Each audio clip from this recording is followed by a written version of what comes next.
প্রিয় দর্শক, আজকের বিষয় কেন বেশিরভাগ নারী অতৃপ্ত থেকে যান।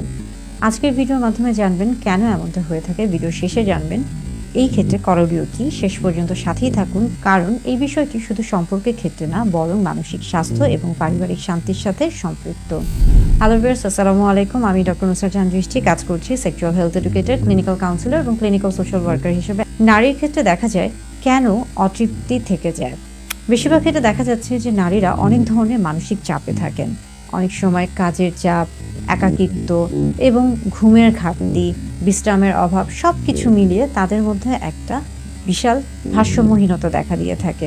আবার এই ক্ষেত্রে দেখা যায় যে অনেক সময় হরমোনের ভারসাম্যহীনতা হয়ে থাকে, যেমন কর্টিসল হরমোন বেড়ে যায়, সেক্স হরমোন কমে যায় এবং সব কিছু মিলে একটা চাপ তৈরি হয়ে থাকে। এই ক্ষেত্রে বেশ কিছু ভুল ধারণা রয়েছে। অনেকে মনে করে থাকেন এটা বয়সের সাথে সাথে হওয়া খুবই স্বাভাবিক বিষয়। এটা স্বাভাবিক বিষয় না, বরং যদি এটাকে খেয়াল করা না হয়ে থাকে তাহলে এটা পরবর্তীতে অনেক ধরনের সমস্যা করতে পারে। অনেকে মনে করে থাকেন নারীর ক্ষেত্রে তৃপ্ত অতৃপ্তর ব্যাপারটা কেন থাকবে। এটাও ভুল ধারণা। নারী এবং পুরুষ উভয়ের ক্ষেত্রেই তাদের শরীরের একটা যৌন চাহিদা রয়েছে এবং তাদের সেই চাহিদাটা নিজেদের সর্বোচ্চ তৃপ্তি দিয়ে মেটানোর অধিকার রয়েছে। অনেকে মনে করে থাকেন এটা আস্তে আস্তে ঠিক হয়ে যাবে, এই বিষয় নিয়ে কথা বলা ঠিক না। এমনটাও না। যখন এই জাতীয় কোনো সমস্যা খেয়াল করে থাকবেন তখন অবশ্যই যত দ্রুত সম্ভব আপনার সঙ্গীর সাথে খোলামেলা কথা বলার চেষ্টা করতে হবে, এবং পরবর্তীতে যদি এই সমস্যার সমাধান না করা সম্ভব হয়ে থাকে তাহলে কিন্তু অনেক বড় ধরনের সমস্যা তৈরি হয়ে থাকবে। এই ক্ষেত্রে কি করা উচিত?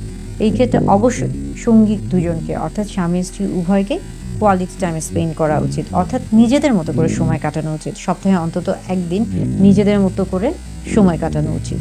পাশাপাশি নো মোবাইল কাপল টাইম, অর্থাৎ ডিজিটাল ডিভাইস থেকে অন্তত 30 মিনিট, মোবাইল ফোন থেকে শুরু করে সকল ধরনের ডিজিটাল ডিভাইস থেকে নিজেদেরকে একা রাখতে হবে। অর্থাৎ স্বামী স্ত্রী যেই জায়গাটায় থাকবে সেখানে অন্য কোনো ধরনের তৃতীয় কোনো ব্যক্তি বা বস্তুর কোনো কিছুর আদান প্রদান থাকবে না। এবং এই ক্ষেত্রে কনসেন্টও খুবই গুরুত্বপূর্ণ একটা বিষয়, অর্থাৎ প্রত্যেকটা বিষয়ে সম্মতি থাকতে হবে দুজনের ক্ষেত্রে, স্বামী স্ত্রীর ক্ষেত্রে। অর্থাৎ এই ছোট ছোট বিষয়গুলোকে যদি খেয়াল করা হয়ে থাকে তাহলে খুব সহজেই নারীর যে অতৃপ্তি রয়েছিল সেটা খুব সহজেই মেটানো সম্ভব এবং একজন নারী খুব সহজেই সর্বোচ্চ যৌন তৃপ্তি লাভ করতে পারবেন।